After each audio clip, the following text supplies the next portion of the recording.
Welcome to another S&P 500 analysis. Today is May 21st, 2022. Another down week for the S&P 500. So once again, probability for a bounce after 6 consecutive down weeks was just that, a probability, not a certainty. If you were playing for a bounce, then you probably got surprised by this week's price action. So is this it, a start of a bear market, or the end of this corrective phase? In this video, we'll look at the market sentiment, the internals, and the price action of the S&P 500 and the other major market indexes and see what they are telling us. What the market said might surprise some of you. Stay tuned. Before I begin, I need you to smash the thumbs up to help me promote this video on YouTube. And if you are looking for an unbiased view on the market, then click on the subscribe to subscribe to this channel. And be sure to click the notification icon to turn on notifications so you won't miss any of my future videos. Let's start with the weekly chart of the S&P 500. On this chart, we see the range for the week was 280 points, and it lost a little bit more than 122 points, or a little bit over 3%. This was 7 consecutive down weeks for the S&P 500. The price action continued one time framing down for 7 weeks, and it closed below the declining 10-week and the 40-week moving average, and it formed a bearish engulfing candle or a weekly outside candle. So the weekly technical picture still pointing the trend to be down. Now before we go look at the price action in more detail, let's go and look at the market sentiment and the internals. On the sentiment chart, we see the S&P 500 close up half a point after moving below the recent low on Friday. And it printed a bearish hammer candle with a long wick. And the VIX dipped back below the 30, and now it's back in this 20-30 fear zone. And also the put-call ratio is above 1. So what this is telling us right now is the market participants are still being fearful and also being a little bit more bearish because there are more put being purchased than call right now. Now let's take a look at the internals, starting with the New York Stock Exchange up-down volume ratio. We saw another huge selling day on Wednesday. The up-down volume ratio was over 13-1 in favor of the down volume. It wasn't as bad as the 16-1 from previous Monday sell-off. On Friday, the S&P 500 was down more than 2% or 90 points at one time, and we saw the up-down volume ratio got to about 8-1 on the downside. That's not even close to the extreme of 33-1 from the previous Monday. And it closed the Friday with an up-down volume ratio of 1.2-1 in favor of the downside. And the daily advanced decline was 2,228 in favor of the declining issue on Wednesday. On Friday, there was only 201 more declining issue than advancing issues. But on the low of the day, there were 1,888 more declining stock than advancing stock, but still less than the 2,648 more declining stock than advancing stock from the previous Monday. Looking at the New York Stock Exchange new high, new low, we see as the S&P 500 making a lower low, the number of stock making new 52-week low was only 366, while only 18 stock make new 52-week high. This is a huge contrast to previous week where there were more than 1,000 stock make new 52-week low in multiple trading sessions. Here on the New York Stock Exchange cumulative AD line, it is above the prior low, while the S&P 500 made a lower closing low. This is a positive divergence between the AD line and the S&P 500. Now let's look at the NASDAQ internal, starting with the up-down volume ratio. It was 4-1 in favor of the down volume on Wednesday's sell-off, and it was 4-1 in favor of the down volume as the NASDAQ 100 was making a lower low on Friday, but it closed with a up-down volume ratio of only 1.4-1 on the downside on Friday. Now the daily advanced decline, we saw over 2,700 more decliners than advancers on Wednesday, and on Friday, it closed with just 392 more declining issues than advancing issues. The NASDAQ new high, new low contracted from 1,700 stock made new 52-week low from previous week to only 478 stock made new 52-week low on Friday, as the NASDAQ 100 made a lower low. The Nasdaq cumulative AD line is in a similar state as the New York Stock Exchange. It's also sitting above its recent low, while the Nasdaq 100 closed at a lower closing low. So that's a positive divergence. Now let's take a look at the intraday chart of some of these internal to get a look of the contrast between this week and the previous week. You look at the up-down volume ratio here on the New York Stock Exchange, it was over minus 30. In other words, 30 to 1 in favor of the downside on Monday as the Monday sell-off started. Then you look at Friday, as it made a lower low, and the up-down volume ratio at the extreme is only around 8 to 1 in favor of the downside. So that's a big difference between minus 30 and minus 8 as the index, the SP 500, made a new lower low. And also, if we look at the daily advanced decline, notice on Monday there were over 2,600 more declining issue than advancing issue. And on Friday, at the extreme, 1,823 more declining stock than advancing stock, while the S&P 500 is putting in a lower low. And finally, on the new high, new low, as you can see on the previous week, like Monday and Wednesday, well, Monday, Tuesday, Wednesday, and Thursday, we saw, most of those sessions over 1,000 stock make new 52-week low. While on Friday, there was only 300, a little bit over 300 stock make new 52-week low, while the S&P 500 made a lower low.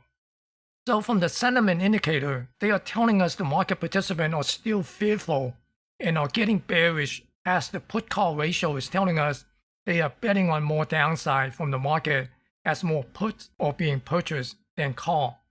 But the internals are telling us the worst of this leg of the correction might be behind us, as we see a lot of the internal are above the recent extreme level. Now let's go and take a look at the price action of the S&P 500 and the other indexes and see what the price action is telling us.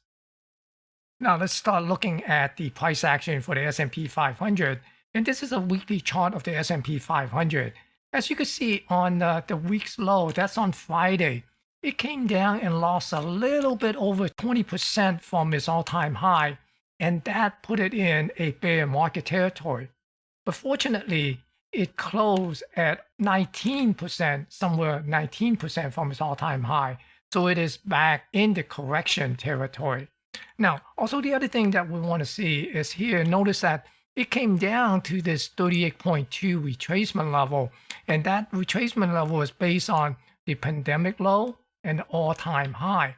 If it is to bounce off of 38.2 on the Fibonacci retracement, then the expectation is that it will bounce up at least to the 100% level, and that would be the all-time high. It is not inconceivable for the S&P 500 to move back to all-time high. Remember something that we have observed back in January that we noticed that it had never done before. And I will remind you of that later on when we get to that point on why I believe that it is possible for the S&P 500 or some other indexes to move into a new all-time high for the next leg up than before we get into a bear market. Now, doesn't mean that it could not just reverse itself later on, just bounce a little bit and then come down and into the bear market. Anything is possible. But right now, based on the technical, we're basically looking for the possibility for this thing to bounce back up and possibly work for the all-time high. So we'll see. I mean, it's a big if, right? So, but right now, based on the technical, that's what we're going to be watching for. And for the Nasdaq 100, it continued to move down and it went below the 50% level again this week. But although it did close above the 50% retracement level, again, this retracement is based on the pandemic low and the all-time high. Now, we get a bounce off of this this pullback, then we could see maybe it would come back up to this 13,000 area, right? That would be somewhere around the 38.2. So depending on how the tech stock respond to this bounce here and see would it be able to continue to move up, and if it could break above and hold above the 38.2, then it too have a possibility of moving back toward the all-time high. But the probability for the Nasdaq to do that might be a little bit lower than the possibility or the probability for the S&P 500 or some other major market indexes like the Dow Jones Industrial. Now, look at the Russell 2000. Notice that this week, the weekly low is above the previous week low. So that's a positive for the Russell 2000.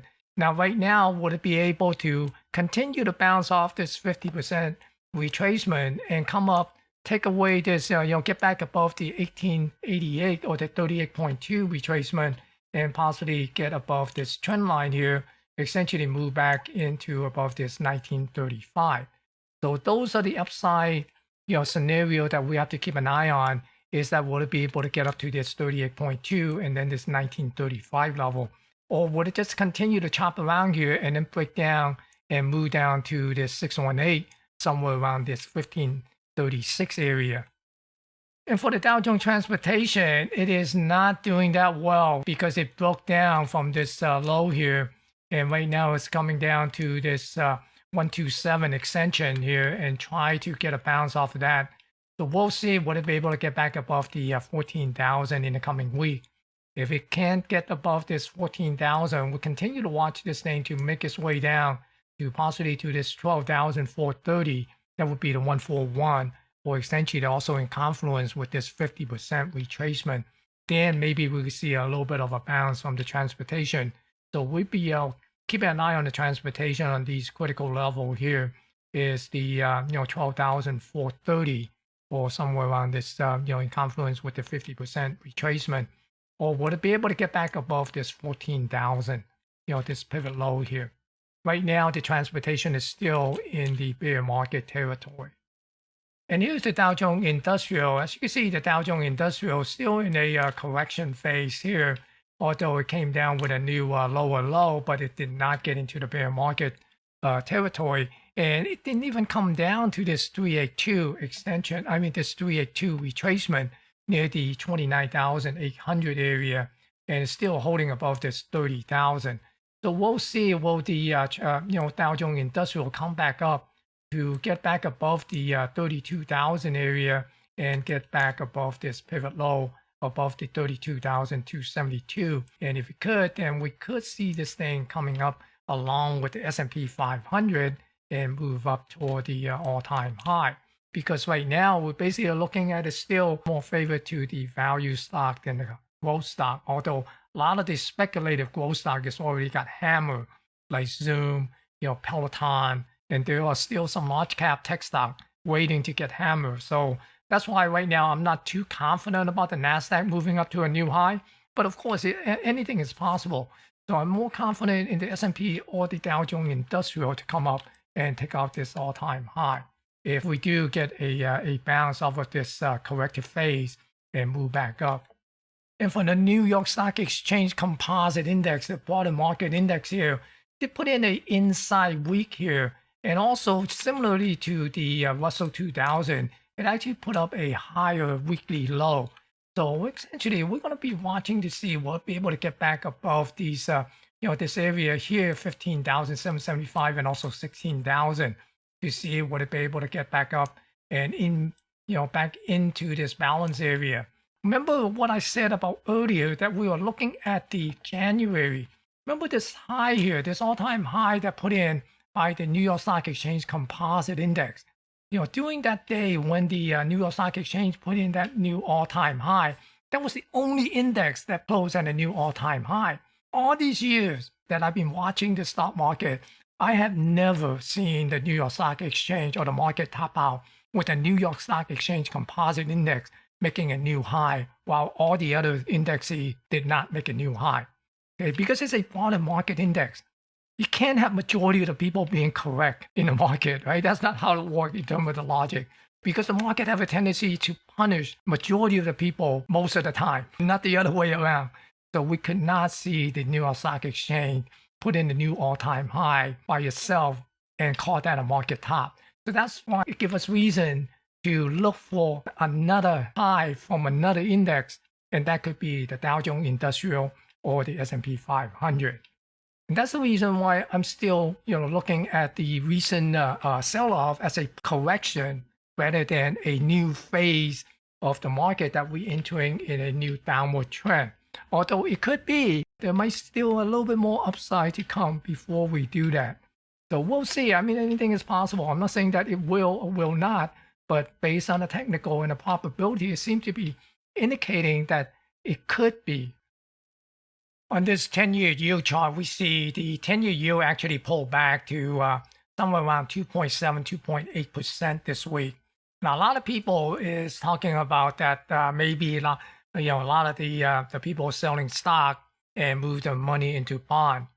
But bear in mind, interest rate is on the rise.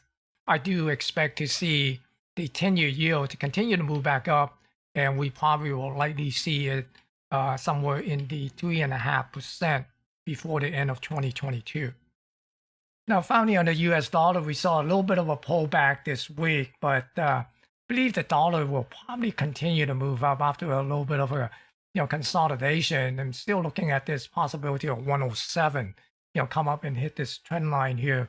Of course, it could always pull back to this 101. That's also the possibility. But right now, I believe the dollar is still relatively strong compared to the other currencies.